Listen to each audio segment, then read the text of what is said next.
بسم اللہ الرحمن الرحیم۔ فنڈامنٹل رائٹس سے متعلق آئین پاکستان میں جو آرٹیکلز موجود ہیں ان کی کڑی کو آگے بڑھاتے ہوئے آج ہم بات سٹارٹ کریں گے آرٹیکل 16 سے۔ آرٹیکل 16 ہے فریڈم آف اسمبلی سے متعلق۔ اب فریڈم آف اسمبلی سے کیا مراد ہے؟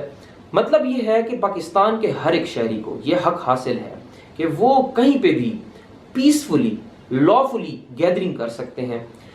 چاہے وہ شادی بیاہ کی صورت میں ہو، چاہے وہ کوئی مذہبی تقریب ہو، چاہے وہ کوئی جلسہ جلوس کی صورت میں ہو، چاہے وہ کسی پروٹیسٹ کی صورت میں ہو، سبجیکٹ ٹو کہ وہ جو گیدرنگ ہے وہ لافل ہو اور پیسفل ہو۔ اب یہ آرٹیکل کب فریز ہوتا ہے؟ یہ آرٹیکل کے تحت جو حق ہے یہ آپ کو کب نہیں ملتا؟ یہ آپ کو تب نہیں ملتا جب لوکل گورنمنٹ یا اسٹیٹ یا ہماری جو ایڈمنسٹریشن ہے وہ یہ سمجھتی ہے کہ اب حالات خراب ہیں، عوام کی فلاح و بہبود کے لیے جو گیدرنگ ہے وہ مناسب نہیں ہے، تو اس صورت میں وہ کیا کرتی ہے؟ دفعہ 144 نافذ کر دیتی ہے، جس کے تحت یہ ہوتا ہے کہ 5 سے زیادہ لوگ ایک جگہ پہ اکٹھے نہیں ہو سکتے۔ جو ہم عموماً سنتے ہیں ٹی وی پہ، نیوز پہ کہ دفعہ 144 نافذ کر دیا گیا ہے محرم کی وجہ سے یا کسی بھی وجہ سے جس کی وجہ سے حالات خراب ہونے کا خدشہ ہوتا ہے، تو یہ آرٹیکل ہمارا فریز کر دیا جاتا ہے۔ اس کے بعد ہمارے پاس آتا ہے آرٹیکل 17 جو بات کرتا ہے فریڈم آف ایسوسیشن کی۔ فریڈم آف ایسوسیشن سے یہ مراد ہے کہ پاکستان کے ہر ایک شہری کو، اس کا جو پہلا پوائنٹ ہے کلوز 1 یہ کہتا ہے کہ پاکستان کے ہر ایک شہری کو یہ حق حاصل ہے کہ وہ کوئی بھی ایسوسیشن بنائے، کوئی بھی یونین بنائے۔ جیسا کہ ہم اپنے ارد گرد اکثر سنتے ہیں کہ فلاں یونین، فلاں ویلفیئر ایسوسیشن، فلاں ویلفیئر یونین، تو یہ ہر ایک شہری کا بنیادی حق ہے۔ آرٹیکل 17 آپ کو یہ حق دیتا ہے کہ آپ کوئی بھی ایسوسیشن اور کوئی بھی یونین بنا سکتے ہیں، سبجیکٹ ٹو کہ اس کا جو پرپز ہے وہ لافل ہو، وہ ایک لافل غیر قانونی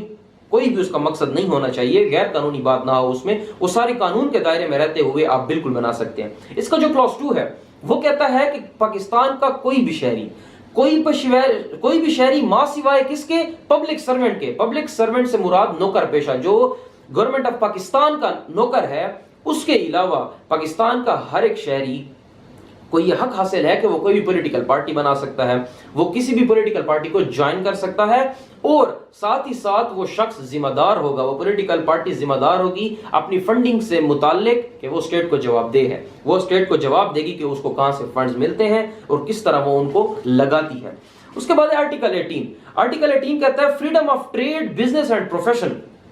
یعنی پاکستان میں موجود ہر ایک شہری کو یہ حق حاصل ہے کہ وہ کوئی بھی لافل، کوئی بھی قانونی تجارت کر سکتا ہے، کوئی بھی قانونی کاروبار کر سکتا ہے، کوئی بھی قانونی پروفیشن جوائن کر سکتا ہے۔ قانونی سے مراد یہ کہ وہ کاروبار، وہ تجارت، وہ پروفیشن جن کو پاکستان کے لاز ریکگنائز کرتے ہیں، جن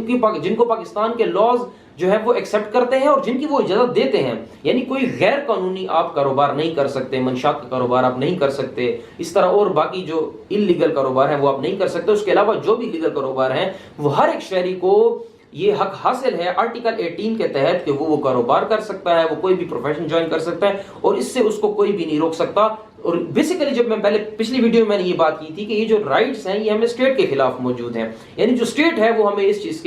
چیز سے نہیں روک سکتی۔ اور اس میں ایک اور بات ایڈ کرتا چلوں کہ کوئی بھی ایسا کانٹریکٹ، یعنی فار ایگزامپل اے بی سے کوئی کانٹریکٹ کر لیتا ہے، اس چیز سے ریلیٹڈ اے بی کو کہتا ہے کہ تم چاول کا کاروبار نہیں کرو گے، تو یہ جو کانٹریکٹ ہے اس کی کوئی قانونی حیثیت حاصل اس کانٹریکٹ کو نہیں ہے۔ یہ کانٹریکٹ جو ہے چونکہ آرٹیکل 18 کے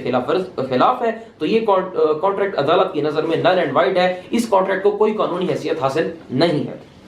اس کے بعد ہے آرٹیکل 19 جو بات کرتا ہے فریڈم آف سپیچ کی، امپورٹنٹ آرٹیکل ہے۔ اب فریڈم آف سپیچ سے مراد کیا ہے؟ فریڈم آف سپیچ سے یہ مراد ہے کہ پاکستان میں موجود ہر ایک شہری کو یہ حق حاصل ہے کہ وہ اپنے خیالات کا اظہار کرے، اب وہ چاہے لکھ کے کرتا ہے، چاہے وہ بول کے کرتا ہے، چاہے وہ ویڈیو کے تھرو کرتا ہے، کسی بھی میڈیم کے تھرو پاکستان کا ہر ایک شہری اپنے خیالات کا اظہار کر سکتا ہے۔ لیکن اس کا یہ قطعاً مطلب نہیں ہے، اسی آرٹیکل میں فردر بتایا گیا کہ اس کا قطعاً یہ مطلب نہیں ہے کہ وہ کسی مذہب کی توہین کرے، وہ پاکستان کی انٹیگریٹی یعنی پاکستان کی سالمیت کے خلاف بات کرے، وہ پاکستان کے کسی ادارے کے خلاف بات کرے، یا پاکستان کے کسی اور کنٹری کے ساتھ ریلیشن شپ کو خراب کرنے کی کوشش کرے اپنے الفاظ سے، اپنی تحریر سے۔ اگر کوئی شخص یہ کرتا ہے تو اس کو وہ سزا کا مرتد ہوگا، اس کو سزا دی جائے گی۔ آرٹیکل 19